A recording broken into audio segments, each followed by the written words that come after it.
নমস্কার বন্ধুরা, জ্যোতিষ ধর্মকথা ইউটিউব চ্যানেলে আপনাদের সকলকে আরেকবার স্বাগত জানাই। আর সকলকে স্বাগত জানিয়ে চলে এলাম সাপ্তাহিক রাশিফল অনুষ্ঠান। 15 এপ্রিল 2024 থেকে 21 এপ্রিল 2024 এই সপ্তাহ কেমন যাবে আমরা আজকে আলোচনা করতে চলেছি দ্বিতীয় পর্ব নিয়ে। আর সাপ্তাহিক রাশিফলের দ্বিতীয় পর্বে আমরা যে চারটি রাশিকে নিয়ে আলোচনা করব তা হচ্ছে সিংহ রাশি, কন্যা রাশি, তুলা রাশি, বৃশ্চিক রাশি। প্রথমেই চলে আসবো সিংহ রাশি। সিংহ রাশির জাতক বা জাতিকা যদি আপনি হয়ে থাকেন তাহলে এই সপ্তাহে অর্থাৎ 15 এপ্রিল 2024 থেকে 21 এপ্রিল 2024 এই সপ্তাহে আপনি বুঝতে পারবেন যে স্বাস্থ্য ভালো থাকলে জীবনের প্রত্যেকটা দিক আপনি কীভাবে উপভোগ করতে পারবেন। এই সময়ে বেশিরভাগ ক্ষেত্রে বলবো আপনাদের খারাপ অভ্যাসগুলিকে উন্নত করার চেষ্টা করতে হবে। আপনাদের যারা বেকার রয়েছিলেন এই সপ্তাহে কিন্তু বৃহস্পতির যে উপস্থিতি, আপনি কিন্তু আপনাদের ইচ্ছা অনুযায়ী কোনো কাজ পেতে পারেন। এতে আপনাদের অনেক আর্থিক অবস্থার উন্নতি হবে। শুধু তাই নয়, আপনি যে ঋণ বা বকেয়া ছিল অর্থনৈতিক ক্ষেত্রটা সেটা পরিশোধ করবেন। অতএব চাকরির ক্ষেত্রে আপনি যে প্রচেষ্টা চালিয়ে যাচ্ছিলেন এই সময় সেটা আপনার জন্য উপযুক্ত। এই সপ্তাহে আপনি পরিবারের সাথে সময় কাটানোর অনেক সুযোগ পাবেন। এই সময় আপনি জানতে পারবেন যে আপনাদের বাড়ির যে বাচ্চারা রয়েছেন পড়াশোনার চেয়ে খেলাধুলায় বেশি সময় ব্যয় করছেন, অর্থাৎ আপনি একটু হতাশ হতে পারেন। সঠিক সিদ্ধান্ত নিয়ে আপনি কিছুটা কঠোর নিয়ম তৈরি করতে পারেন। এই সপ্তাহে আপনাদের শনির যে উপস্থিতি, অনেক শুভ গ্রহের যে প্রভাব, তাতে আপনার ইচ্ছাশক্তি মজবুত হবে, যার সাহায্যে আপনি আপনার পেশাগত জীবন নতুন সাফল্য কিন্তু দেখতে পাবেন। এই সময়কালে আপনি এমন অনেক কিছু সুযোগ পাবেন যার সাহায্যে সময়টা আপনার চাকরিজীবীদের জন্য ক্যারিয়ারের দৃষ্টিকোণ থেকে খুব ভালো।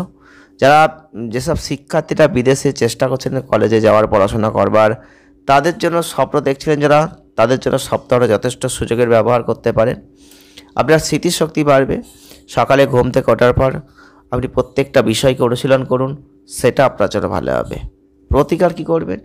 নিয়মিত গণেশ চালিসাকে পাঠ করে যান, অনেক ভালো ফল আপনি লাভ করবেন। পরবর্তী যে জন্মরাশি নিয়ে আমরা আলোচনা করব তা হচ্ছে কন্যা রাশি।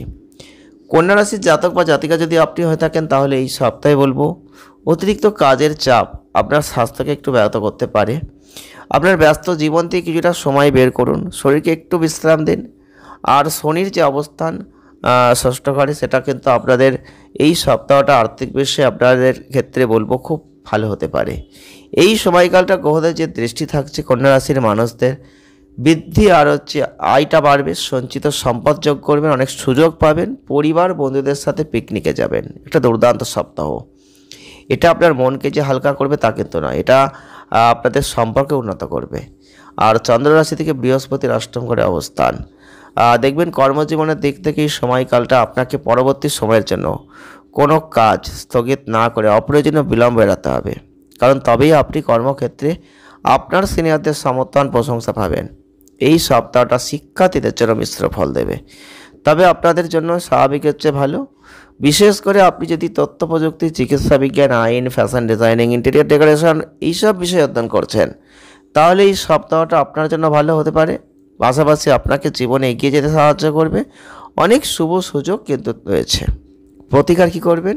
প্রতিদিন 21 বার করে ওম গুড়াবে নমঃ জপ করে যান, অনেক ভালো ফল আপনি কিন্তু লাভ করতে চলেছেন। পরবর্তী যে জন্মরাশি নিয়ে আমরা আলোচনা করব তা হচ্ছে তুলা রাশি।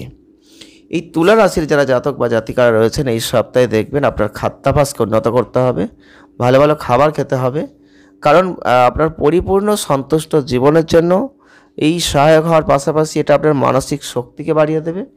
এবং যতটা পারবেন মশলাদার খাবারটা এড়িয়ে যান, তাজা ফল, শাকসবজি এগুলো খাওয়ার চেষ্টা করুন। এবং বৃহস্পতির অবস্থান আর্থিক অবস্থার ব্যাপক উন্নতি কিন্তু এই সপ্তাহে থাকছে। আপনি টাকাকে কখনোই জলের মতো ব্যবহার করবেন না, কারণ তাহলে আপনি সমস্যায় পড়বেন। পরবর্তী ক্ষেত্রে আপনাদের পরিবারের অনেক লোকজন আপনার সাথে সরাসরি কথা বলতে পারবে, এই ধরনের জায়গা তৈরি হবে। এবং আপনি কিন্তু নিজেকে সবসময় ওপরে না রেখে অন্যের চিন্তাকে একটু গুরুত্ব দেবেন। কর্মজীবনের ক্ষেত্রে বলবো শনির অবস্থান এই সপ্তাহে আপনার প্রচেষ্টা, আপনার ধারণা, আপনার ভাগ্যের পূর্ণ সমর্থন আপনি পাবেন, যার সাহায্যে আপনার কর্মজীবনের ভালো অগ্রগতি হবে এবং লক্ষ্য অর্জনের জন্য বিরাম চেষ্টা চালিয়ে যেতে হবে। আপনাদের ক্ষেত্রে এই সপ্তাহে শিক্ষাক্ষেত্রে কোনো উত্থান পতনের সম্মুখীন হতে হচ্ছে না। বিশেষ করে যারা মেয়েরা রয়েছেন শিক্ষার্থীদের জন্য এই সময়টা বিশেষভাবে ভালো, কারণ অনেক গ্রহদের যে স্থানান্তরিত অবস্থান শিক্ষার্থীদের জীবনে একটা ভালো ফল কিন্তু আনতে চলেছে। প্রতিকার স্বরূপ প্রতিদিন ললিতা সহস্রনাম জপ করে যাবেন, ভালো ফল আপনি এমনি লাভ করবেন। পরবর্তী যে জন্মরাশি নিয়ে আমরা আলোচনা করতে চলেছি তা হচ্ছে বৃশ্চিক রাশি। তো বৃশ্চিক রাশির জাতক বা জাতিকা যদি আপনি হয়ে থাকেন, তাহলে এই সপ্তাহ আপনাদের জন্য কতটা ভালো কতটা খারাপ। তো বৃশ্চিক রাশির জাতক বা জাতিকারা যারা রয়েছেন, এই সপ্তাহে দেখবেন আপনাদের ক্ষেত্রে অন্যের সমালোচনা করার জন্য বেশিরভাগ সময় শক্তির যে অপচয়টা হচ্ছে সেটা এড়িয়ে যাওয়াই আপনার জন্য ভালো হবে। এই সপ্তাহে দেখবেন আপনাকে যে বিষয়টা সবচেয়ে বেশি বুঝতে হবে সেটা হচ্ছে আপনার যে ভাবমূর্তি, আর তার পাশাপাশি আপনার স্বাস্থ্যের ওপর যে নেগেটিভ প্রভাব সেটা কিন্তু আপনাকে দেখতে হবে।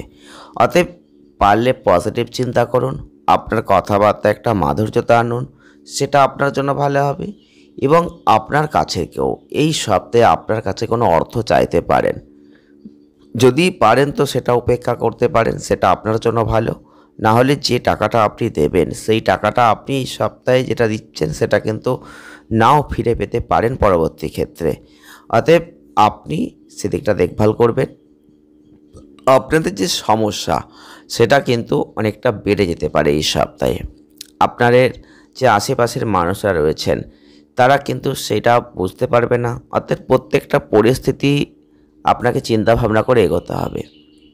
এই সপ্তাহে অন্যদের কাছ থেকে খুব বেশি কিছু আশা আপনি করতে যাবেন না, সেটা আপনার জন্য ভালো। এই সপ্তাহে যারা ব্যবসা করছেন কিছু ভালো খবর পেতেই পারেন, তবে শুধু শুনলেই হবে না, সেই অনুযায়ী আপনাকে কাজ করতে হবে। আপনাদের যারা কর্ম করছেন তাদের জন্য অবশ্যই ভালো সপ্তাহ। আপনি যদি কোনো কর্ম করছেন, বেতন বৃদ্ধির হয়তো সম্ভাবনা ছিল, সেটা বাড়তে পারে এই সপ্তাহে।